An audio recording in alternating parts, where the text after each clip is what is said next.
Rodrigo Oliveira, você, por favor, se manifeste, senão aqui eu vou encaixando uma pergunta atrás da outra. Não, eu queria até pegar um pouco dessa pauta mais atual aqui agora, que o Marcos foi um crítico contundente aí, quando saiu a PEC da gastança lá, um dos primeiros a apontar que, na verdade, não era aquele 170, e sim acima de 200 bi, e tinha uma profecia que ainda não se realizou, que era aquele negócio dos tributos, né? A gente ainda não mexeu neles, aparentemente, já tem um pessoal aí inovando, né, com, vamos tributar o Pix. A gente tem essas inovações, né, é o museu das grandes novidades, né, como diria o Cazuza. Mas o que eu queria entender, assim, a gente teve essa busca nesse plano que o Haddad apresentou recentemente, e um dos seus artigos recentes, você fala justamente disso. Nem aquele déficit, porque o Haddad apresenta o plano dizendo, olha, a gente vai transformar o déficit em superávit, aí depois, lá para o finalzinho, ele fala, bom, não vai dar, a gente já sabe que não vai dar, então a gente está pensando num déficit aí de 1% do PIB. Mas no seu artigo você aponta que nem isso está muito fácil do jeito que está por enquanto. E eu queria que você destrinchasse um pouco disso e como é que dá para equilibrar essa conta, se é que dá, nesse prazo de um ano, vai. Tá, vamos lá. Não vou falar os números especificamente para não criar muita confusão, mas de modo geral.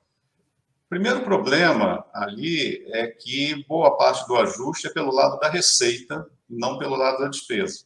Você não consegue fazer um ajuste permanente do lado fiscal, olhando só para o lado da receita, que você aumenta a receita e deixa a despesa continuar crescendo. Daqui a pouco você vai ter que aumentar a receita de novo, né? Então, o ajuste fiscal permanente, duradouro no Brasil é do lado da despesa. Mas tudo bem, o ministro está começando agora, primeiras medidas, não tinha muita margem, mas vamos olhar o que ele propôs, o que está lá no pacote dele, o que gera esse número em que ele zera o déficit primário de 2% do PIB. Primeiro, o fim da desoneração da gasolina, de PIS/COFINS. Está lá na conta, mas a medida não foi aprovada, então não deveria estar na conta, tá? Algo como 30 bilhões. Segundo, tem lá uma expectativa de recolher algo como 50, 70 bilhões, mudando a forma como o CARF, o Tribunal Administrativo de Contencioso Tributário, atua, retornando para o governo o voto de Minerva nas decisões. Isso não necessariamente gera receita, porque se o contribuinte perder no CARF, ele pode recorrer ao judiciário. Então, você não vai gerar receita de imediato nisso aí também. Quando você olha para o lado da despesa, ele fala assim, olha, nós vamos executar a despesa do orçamento, está uma despesa muito grande, nós vamos executar 25 bilhões abaixo. Ele não pode fazer isso. Ele é proibido pela Constituição de fazer isso. Em 2019, foi aprovada uma emenda constitucional que diz que o orçamento é impositivo. E que só pode contingenciar a despesa, só pode executar a despesa abaixo do que está no orçamento, se as metas fiscais estiverem ameaçadas. Como ele está fazendo um ajuste fiscal em que a meta fiscal não estará ameaçada, e como o teto de gasto foi super aumentado pela própria PEC da transição, não vai ocorrer isso. Então, ele vai ser obrigado a executar.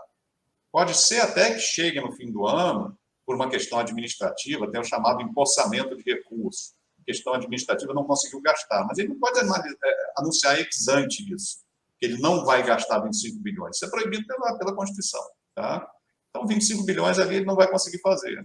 Outros 25 bilhões, ele está falando que ele vai rever contratos da administração toda para diminuir contratos superfaturados, acabar com contratos que não fazem mais sentido. Ora, esses contratos estão todos na chamada despesa discricionária, não obrigatória, porque a despesa obrigatória tem que pagar, não tem contrato nenhum. Quando você vai olhar a despesa discricionária, ela está aí entre 160 e 200 bilhões. Como é que você vai arrumar 25 bilhões num universo de 200 bilhões apenas? Mais de 10% de redução não consegue fazer. Tá? Então, os números me pareceram assim, um pouco de espuma. E tem um outro problema. Com todo esforço boa que ele faça, se ele conseguir fazer tudo isso, está tudo concentrado em 2023. Não são medidas permanentes. Em 2024, o problema volta. Então, pela minha conta, em 2024, você tem de novo um déficit de 1,8% do PIB. O que é um déficit de 1,8% do PIB? É dinheiro para caramba. Porque para a dívida pública não crescer, você precisa de um superávit de 2% do PIB. Se eu estou com um déficit de 1,8%, eu tenho que andar 3,8% do PIB. Sair de um déficit de 1,8% e para um superávit de 2%. Isso dá lá 400 bilhões. Tá? Eu não vou achar 400 bilhões, principalmente não cortando despesa. Então, assim, foi um exagero tremendo essa PEC da transição ter aumentado a despesa em 200 bilhões. Foi uma medida muito pouco cautelosa em termos fiscais, pode fazer sentido em termos políticos, agregar apoios, etc., mas em termos fiscais foi um veneno para a dívida pública e para a economia brasileira. Marcos, isso meio... Desculpa, pode falar, Cláudio. Não, o Haddad criou um problema, né, para ele mesmo, né, achando que estava buscando uma solução, como você está dizendo. Aliás, é muito curioso, né, eles arrombam e depois vem com uma promessa de cobrir o rombo que eles mesmos fizeram. Você escreveu um artigo recente sobre essa questão de que regra fiscal pode ser desenhada, né, e que tem a ver, né, com impor limite à dívida pública, né, ou à despesa. Eu queria que você pudesse explanar isso aqui, até para que, se o Haddad estiver ouvindo, ou o Galípolo, alguém, preste atenção aqui, aprenda alguma coisa, porque, pelo visto, vocês não leram a Constituição, não sabem fazer conta. Bom, vamos lá. Regra fiscal. O que é regra fiscal? Regra fiscal é um compromisso que a sociedade faz, coloca na Constituição, na lei, dizendo que ele vai ter uma trajetória fiscal sustentável, para que a dívida pública não estoure, para que não gaste excessivamente, etc. Tá? Agora, a regra fiscal não faz mágica. Se você escreve uma coisa no papel e as forças políticas da sociedade não estão dispostas a cumprir aquilo que está no papel, vai continuar acontecendo o que aconteceu nos últimos 2 anos. Furo no teto, PEC kamikaze, PEC de precatório, PEC de transição, porque a sociedade, ou a classe política que representa a sociedade, decidiu não cumprir aquele acordo que havia sido feito lá em 2016, de estabelecer um teto para os gastos. Então, se você vai revogar o teto de gastos e vai botar outra regra, tem que ter disposição de cumprir essa regra. Digamos que haja a disposição de cumprir essa regra. Qual é a melhor forma de desenhar essa regra? É alguma coisa muito parecida com o teto de gastos. Você vê na literatura que você tem que botar o limite na despesa. Por quê? Porque a despesa, o governo controla mais. Qual é a alternativa? Não, vamos botar um limite para a dívida. Dizer lá na lei, a dívida não pode passar de X% do PIB. Acontece que a despesa, o governo controla mais a despesa do que ele controla a dívida. A dívida está sujeita a choques. Se a taxa de juros aumenta, a dívida aumenta sem o governo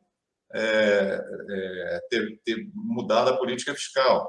Se aparece um esqueleto, uma dívida que o judiciário manda a União pagar, a dívida aumenta. E ele não tem o que fazer ali. Ao passo que a despesa, embora tenha muita rigidez de despesa obrigatória, ele é um instrumento direto do governo, e que o governo pode, inclusive, fazer reforma na sua despesa, mudar a previdência, mudar a política social, mudar a folha de pagamento, ajustar critérios do Bolsa Família, o que for, fazer reformas que ele possa controlar a sua despesa. O outro problema de você focar a dívida é que a dívida é afetada não só pela política fiscal, de receita e despesa do governo, mas é afetada também pela política monetária e pela política cambial. Então, se o Banco Central, para reduzir a inflação, decide aumentar a taxa de juros, isso vai ter uma repercussão lá na dívida pública. Se eu botei um limite para a dívida, eu estou estimulando o Poder Executivo a pressionar o Banco Central a não fazer o que ele tem que fazer na política monetária para cumprir a meta da dívida. E aí eu vou ter problema com a inflação. Ou posso pressionar o Banco Central a não fazer essa ou aquela operação cambial, porque isso vai ter reflexo na dívida. Então, mexer com dívida pública, ela representa, hoje, as decisões que eu tomei no passado, de receita e despesa. Então, eu tenho que tomar decisões responsáveis de receita e despesa hoje, para que eu não tenha uma dívida pública alta amanhã. Eu querer diminuir a dívida pública hoje, já não tendo feito o dever de casa ontem, dá ideias criativas do tipo calote, pressão sobre dívida, sobre política monetária e coisas do gênero, que vai piorar mais a situação do que ajudar. Rodrigo? Qual é a alternativa, né? O que sobra? Né? Porque a conversa no governo é que você não... eles não querem o teto de gastos, né? Que seria voltado para a despesa em si. O que sobra? Se você não olha para a despesa dessa forma, qual o arcabouço possível? Eu vou te dizer aqui o que eu acho que eles vão fazer, tá? Pelo histórico do PT. Eles vão fazer um limite de despesa, mas cheio de exceções, né? Tem esse limite de despesa, mas o investimento público fica fora. Tem esse limite de despesa, mas se o PIB crescer tanto, eu posso aumentar mais a despesa. Vão criar uma regra com um monte de cláusulas de escape que corre o risco de, se mal desenhada, virar uma regra não eficaz, que não vai segurar nada, que não vai limitar a despesa de forma alguma. Eu acho que a coisa vai caminhar um pouco por aí, tá? E na questão fiscal, só para completar, na questão fiscal, eu acho que o que resta é jogar na defesa, porque o governo já disse que veio, é um governo expansionista, é um governo que não acredita em equilíbrio fiscal, é leniente com a inflação, tanto é que o presidente da República e o próprio ministro da Fazenda estão atacando o Banco Central fortemente, né, frontalmente na imprensa. Então, é um governo que é leniente com a inflação, acha que a inflação não tem problema, não acredita nos efeitos negativos que o desequilíbrio fiscal gera e acredita firmemente que o governo é capaz de fazer, com o ingresso público, fazer a economia crescer persistentemente. Então, o que resta é jogar na defesa, evitar que piore, né? A gente tem uma estrutura política, uma organização política em que os dois únicos agentes públicos que podem estar preocupados com o equilíbrio fiscal são o presidente da República e o ministro da Fazenda, porque é sobre eles que recai o custo político da maior inflação, do baixo crescimento, do juro alto, de todo o conflito que é gerado pelo desequilíbrio fiscal. Se nem esses dois agentes trabalham para isso, ou trabalham, digamos assim, a meia força, não dá para acreditar que a gente vai ter bons resultados fiscais. Então, o máximo a esperar é que se minimize o prejuízo na área fiscal e que se aproveitem oportunidades que estão surgindo em paralelo, sobre as quais a gente pode falar daqui a pouco, e que podem dar contribuições positivas e ajudem o crescimento do país por outros canais que não o canal fiscal. O senhor acha que a gente pode estar vivendo aí uma espécie de viés da disponibilidade do governo, né, por ter sido lá no primeiro mandato e no segundo mandato do Lula essa fórmula quase que funcionou, né? Depois ela degringola de uma vez por todas na Dilma, mas sem lembrar que, na verdade, a gente não está vivendo de novo um super ciclo de commodities, já que com commodity muito cara, o Brasil aceita bastante desaforo, né?